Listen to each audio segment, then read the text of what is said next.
10절. 그러나 이제 시작. 그러나 이제 그리스도께서 죽은 자 가운데서 다시 살아나사 잠자는 자들의 첫 열매가 되셨도다. 아멘.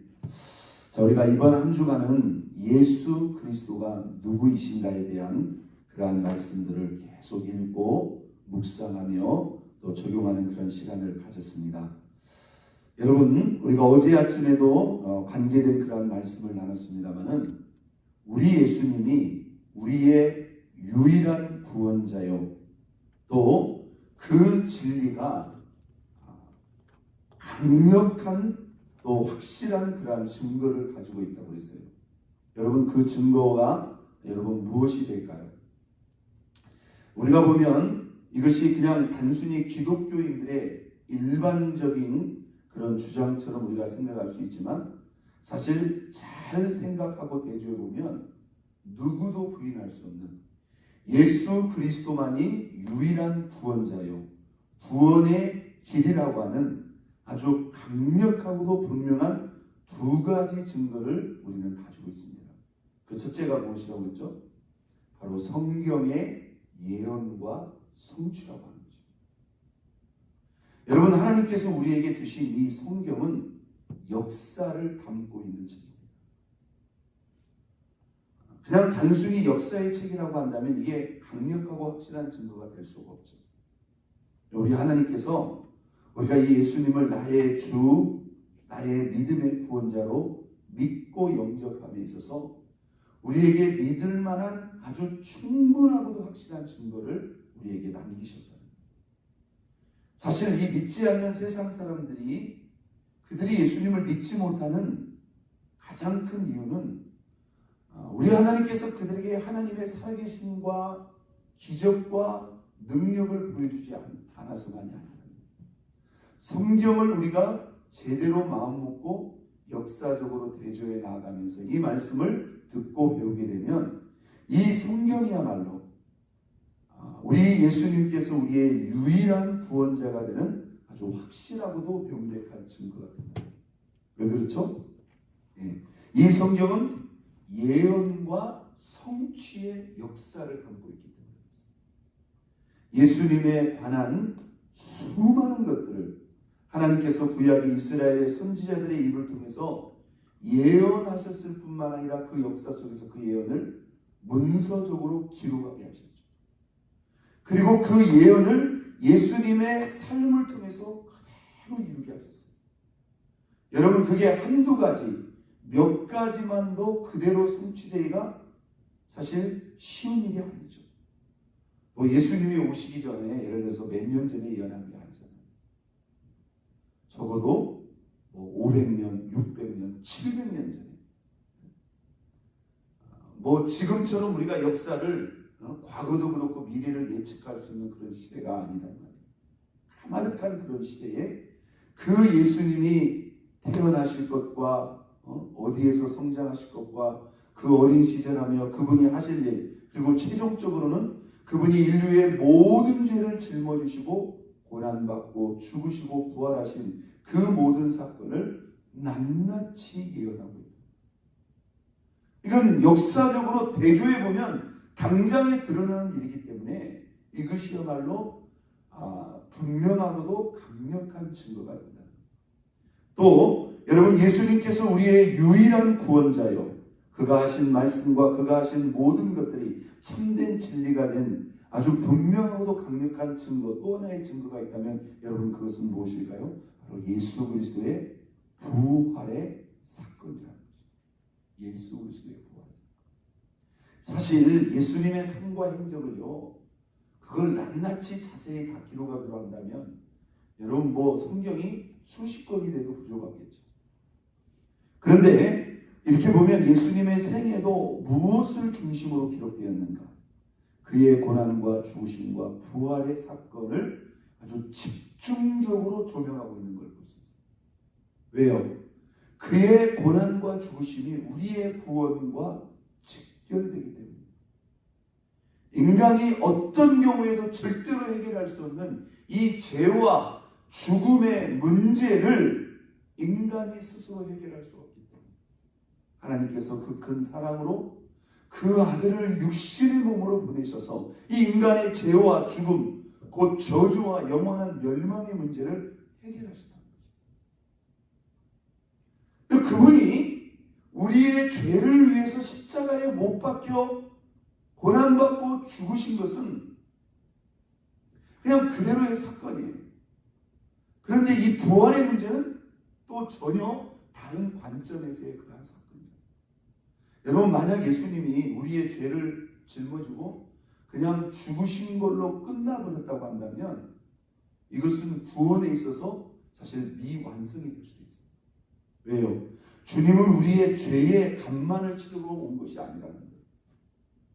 우리의 죄의 값을 치를 뿐만 아니라 어떻게 보면 그 죄의 결과라고 할 수 있는 이 죽음과 영원한 멸망의 문제를 해결하는데, 주님은 우리와 똑같은 육신을 입고 오셔서 우리의 죄를 짊어지고 죽으실 뿐만 아니라 살아있는 동안 당신의 부활의 사건을 통해서 인간의 이 죽음과 영원한 멸망의 문제, 이 영생의 문제를 완벽하게 해결하셨다는 것을 우리 예수님께서 낱낱이 증거하셨다는 것입니다. 여러분, 오늘 저와 여러분의 믿음과 신앙을 여러 가지로 점검할 수 있는데요. 그 중에 중요한 것 중에 한 가지가 뭐냐면, 저와 여러분의 마음속에 이 예수 그리스도의 부활에 관한 이 믿음과 소망이, 그러한 확신이 우리 안에 있는가를 우리는 진단해 볼 필요가 있습니다. 여러분, 예수 그리스도의 부활의 사건은 누구를 위한 부활의 사건입니까? 100% 우리를 위한 부활의 사건. 오늘 본문의 사도 바울이 이렇게 말합니다. 그러나 이제 그리스도께서 죽은 자 가운데서 뭐하심으로 다시 살아나사 잠자는 자들의 첫 열매가 되셨다. 이 잠자는 자들이 누굽니까? 예수 믿고 죽은 믿음의 사람들의 죽은 자들을, 잠자는 자들이라는 것은 모든 죽은 자들의 첫 열매가 되죠. 첫 열매라는 말은 무슨 말입니까? 그 열매를 이어서 계속 열매가 나온다. 완벽하게 죽음의 문제를 해결하셨다는 그 첫 번째 모델을 예수님께서 드러내시고 만천하에 증거하셨다. 여러분, 이것은 단순한 기적의 사건이 아닙니다. 이것은 인류 역사상 가장 크고 위대한 사건이요 전환점이 아닐 수 없다는 것. 그분이 우리의 죄의 문제를 해결하셨을 뿐만 아니라 우리의 죽음의 문제, 영생의 문제를 완벽하게 해결하셨다는 그 증거를 예수님께서 구체적으로 보여주고 가셨다는 것. 여러분, 우리가 잘 알다시피 예수님은 부활하신 후에 당신의 부활을 어떻게 증거하셨어요? 아주 적극적이고도 능동적이고도 구체적으로 증거하셨어요. 모든 제자들이 있는 그 자리에서 부활의 몸으로 오셔서 나를 보라, 나를 만져보라. 그리고 그 제자들 앞에서 친히 생선을 드시면서 당신의 부활의 몸이 어떤 몸인가를 구체적으로 보여주셨어요. 그렇게 여러 번 제자들에게 개인적으로 당신의 부활체를 보여준 게 아닙니다. 공개적인 자리, 모두가 있는 그 자리에서 그들로 하여금 보고 만지고 확인하게 하셨어요. 그리고 무려 그렇게 부활하신 몸으로 이 땅에서 며칠 동안, 40일 동안 그 제자들과 함께 하시면서 제자들뿐만 아니라 믿는 수백 명의 그 성도들에게 당신의 부활을 이렇게 구체적으로 증거하셨다. 여러분, 왜 그렇게 하셨을까요? 그냥 부활하시고 부활하신 몸을 잠깐 보여주시고 하늘로 올라갈 수도 있잖아요. 왜 그랬을까요? 그것은 단순한 사건이 아니라, 여러분, 우리가 그 예수 그리스도의 부활의 이러한 구체적인 증거와 증언하신 그러한 사건들을 대조해 보면 기독교의 이 믿음과 신앙은 예수 그리스도의 십자가의 고난과 죽음, 이 부활을 통해서 시작이 되었고 이것이 기독교 믿음과 신앙의 아주 핵심과 생명이 되는 것을 우리가 확인할 수 있습니다. 여러분, 이 예수 그리스도의 부활의 사건은 곧 누구를 위한 부활의 사건이다? 바로 나를 위한 부활의 사건. 오늘 저와 여러분의 이 믿음과 신앙 속에 이 부활에 대한 분명한 확신과 소망이 있느냐 없느냐에 따라서 우리의 신앙은 확연하게 달라집니다. 자, 왜 달라질까요? 이것이야말로 여러분, 성경의 예언과 성취는 이건 역사적인 대조를 통해서 누구라도 확인할 수 있는 거예요. 맞죠? 누구라도 확인할 수 있는 거예요. 그리고 여러분, 인간의 삶 속에서 죽음만큼 실제적이고도 정확하고 절대적인 사건이 어디가 있습니까? 여러분, 죽음에 예외되는 사람이 어디가 있어요? 그런데 주님이 그 죽음의 문제를 해결하고 당신이 부활하셨다는 명명백백한 그런 증거를 수도 없이 남기셨습니다. 그리스도의 고난과 죽음만이 역사적인 사건이 아닙니다. 그의 부활의 사건 또한 역사적인 사건인데, 그게 역사적인 사건이라고 믿을 만한 그런 증거를 성경의 전후의 사건을 통해서, 그리고 그 기록을 통해서 충분하게 남겨주셨다. 왜요? 이것이 우리의 믿음과 직결되기 때문에. 오늘 저와 여러분의 마음속에 예수 그리스도에 대한 부활의 믿음과 확신이 있다면, 첫째, 저와 여러분의 믿음이 흔들릴 수가 없습니다. 왜? 주님이 나의 죄의 문제를 해결했을 뿐만 아니라 나의 죽음의 문제를 해결했다는 것은, 이것은 우리 믿음의 가장 확실하고도 명백한 증거예요. 믿습니까? 명백한 증거예요. 이 부활의 확신과 소망이 있다면 우리의 믿음이 흔들릴 수가 없어요. 두 번째, 나에게 부활의 믿음과 확신이 있는가? 죽음에 대한 두려움과 공포가 전혀 없어요. 믿습니까? 우리 믿는 사람들도요, 죽음을 두려워하시는 분이 있어요. 죽음에 대한 전혀 두려움이 없어요. 이것은 더 나아가서 주님이 원하신다면 내 목숨까지도, 내 생명까지도 던질 수 있는 이런 자세와 중심을 이끌어낼 수가 있어요. 여러분, 세상 사람들이요, 살아가면서 죽음을 생각 안 합니다. 죽음 직전에 노후를 준비를 하면서 죽음 너머의 시간과 세계에 대해서는 생각을 안 합니다. 그 생각을 안 한다는 것은요, 물론 그건 가서 생각할 수도 있는 그런 문제이겠지만 반드시 우리에게 다가온단 말이에요. 반드시 우리에게 다가와요. 참 제가 목회를 하면서 저도 참 많은 분들을 보내고 그 임종의 그런 순간들을 지켜보는데 제일 안타까워 가슴 아픈 게 뭔지 아세요? 원래 믿음이 없었던 사람은 뭐 그렇다고 생각할 수밖에 없죠. 나름대로 신앙생활을 했다고 하시는 분들 중에, 그것도 교회 안에서 상당한 중직과 헌신을 했다고 하셨던 그런 분들 중에, 이제 여러 가지 이유가 있겠죠. 임종의 순간이 다가오는데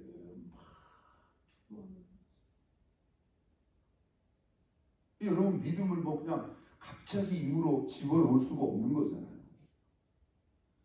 막 중환자실을 들락날락거리고 언제 죽을지도 모르는 그런 극한 상황 속에서 막 너무나 무서워하고 너무나 힘들어하고 당황해하고 내가 구원을 받을 수 있을지 없을지, 내가 주님 앞에 섰을 수 있을지 없을지, 이렇게 준비가 안 되시는 분들을 볼 때 너무너무 가슴 아프고 참 안타깝다는 그런 생각. 이 부활의 확신과 소망이 없는 거예요. 여러분, 믿음 있는 척 했고 뭐 충만한 척, 신앙이 있는 척 했지만 그건 제대로 된 신앙이 아니라는 거예요. 오늘 우리는 우리의 믿음을 이 부활의 신앙으로 아주 정확하게 진단해야 됩니다. 부활의 신앙이 있다면 어떻게 그 신앙이 흔들릴 수 있느냐 이 말이에요. 왜? 주님이 우리에게 주신 기독교의 믿음과 신앙의 영성 가운데 가장 확실하고 강력한 증거는 성경의 예언과 성취와 또 하나가 바로 예수 그리스도의 부활의 증거라는 거예요.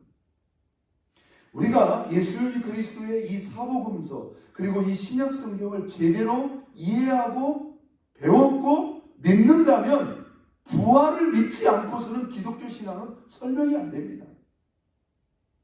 이거에 대한 확신이 없다면 어떻게 주님을 믿을 수 있느냐 말이에요. 기독교 신앙의 기초요 뿌리라 이거예요. 하나님 앞에 흔들림 없는 그런 믿음이 있는가? 또 지금 내가 지금 죽음의 직전에 서 있진 않지만 내가 지금 죽어도 나는 그 죽음의 문제에 대해서 전혀 두려움이 없어요. 믿습니까? 왜요? 우리 주님이 이 문제를 해결하신 거예요. 여러분 요한복음 11장에도 우리 예수님이 직접 말씀했죠. 나는 부활이요 생명이니 아름답습니다. 나를 믿는 자는 죽어도 살겠고 살아서 나를 믿는 자는 영원히 죽지 아니하리라. 믿습니까? 여러분 우리가 이렇게 말할 수 있고 이렇게 믿을 수 있는 이유, 그것은 주님이 우리의 죽음의 문제를 완벽하게 해결했기 때문에. 우리에게는 육신의 죽음의 시간이 필연적으로 다가옵니다. 그러나 우리는 죽는 게 아니에요. 우리는 육신의 장막을 벗고 예수님처럼 영화로운 몸을 입고 영원한 그런 세계로 우리가 들어갑니다. 물론 예수 그리스도께서 재림하시기 그 직전까지는 우리 영혼이 빠져나와서 일단 주님께 나가는 거죠. 우리의 완전한 부활의 그러한 시간은 그리스도께서 재림하시는 그 순간입니다. 분명한 사실은 그분이 우리의 죄의 죽음의 문제를 해결했기 때문에 우리에게는 이 죽음이라는 것은 영원한 세계로 들어가는 하나의 과정이요 관문일 뿐이라는 것. 믿습니까? 네. 오늘 우리 마음속에 죽음에 대한 조금이라도 그러한 두려움이 있다고 한다면 우리는 이 부활 신앙에 대해서 다시 말씀대로 성경대로 듣고 배워야 된다. 믿습니까? 네. 이건 여러분이 그냥 막연히 믿음이 없다 이렇게 생각하지 말고요. 여러분이 이 부활의 믿음과 신앙에 대해서 제대로 배워야 되고 또 제대로 우리가 믿기 위해서 우리가 이 말씀을 연구하고 우리가 확신을 가져야 됩니다. 자, 부활 신앙이 있다면 첫째, 우리의 믿음이 흔들릴 수 없다. 부활 신앙이 있다면 우리 안에 죽음에 대한 두려움과 공포가 있을 수가 없다. 세 번째, 저와 여러분에게 부활 신앙에 대한 확신과 소망이 있다면 한번 땄습니다. 우리의 신앙과 삶의 기준과 중심이 달라진다. 이 기준과 중심이라는 게 뭘까요? 바로 이 세상만을 위한 신앙이 될 수가 없다는 거예요. 여러분 주님이 우리에게 이 부활의 놀라운 은총을 주신 이유가 뭐냐? 여러분 우리가 이 세상에도 이 그리스도인들은 이 세상의 시간과 삶에도 의미가 전혀 없다 이렇게 생각하면 이건 잘못된 신앙입니다. 우리 주님이 우리에게 허락하신 이 짧고 유일한 이 인생의 삶을 통해서도 주님이 우리를 통해서 하고자 하시는 일이 분명히 있어요. 그러나 이 세상만을 위한 그런 인생관, 그런 신앙관을 가지게 되면 이건 분명히 문제가 됩니다. 여러분 우리에게는 영원한 천국이 예비되어 있고 부활의 은혜는 우리에게 영생과 영원한 나라에 대한 그러한 기본 조건과 자격이 되는 거죠. 부활을 통해서 우리는 영원한 나라에 가서 우리 주님과 영원한 삶을 받고 누릴 수 있는 자격과 은총이 우리에게 주어졌고요. 우리에게 부활의 확신과 소망이 있다면 우리는 이 세상에 주님이 우리를 위해서 원하시는 그러한 계획과 뜻과 목적을 위해서 살다가 이후에 주님 앞에 섰을 때 저 주님 나라에 가서 주님이 나에게 주실 그 칭찬과 영광과 존귀와 상급과 면류관을 분명히 우리 마음속에 사모하고 열망하며 도전하는 그 믿음과 신앙이 우리 안에 있어요. 여러분 이 땅에서도 주님이 우리에게 주신 은혜가 있고요. 축복이 있어요. 그런데 꼭 기억하세요. 우리가 이 땅에 있는 모든 축복을 우리가 다 받아들여 우리는 죽음과 부활의 그 순간 앞에 그걸 100% 내리는 이 세상 속에서 우리가 주님의 뜻 안에서 주님과 함께 이루어야 될 계획과 목적과 뜻이 있기는 하나 분명한 사실은 이 세상은 뭐예요? 지나가는 세상이에요. 거기에 우리의 삶의 절대적인 의미나 궁극적인 의미를 만약에 거기에 둔다 본다면 이것은 분명히 신앙에 문제가 있는 겁니다. 우리 안에 부활에 대한 분명한 확신과 소망이 있다면 신앙의 중심과 방향의 그 중심이 분명히 달라져야 돼요. 그것이 이 세상에 있어서는 안 된다는 거예요.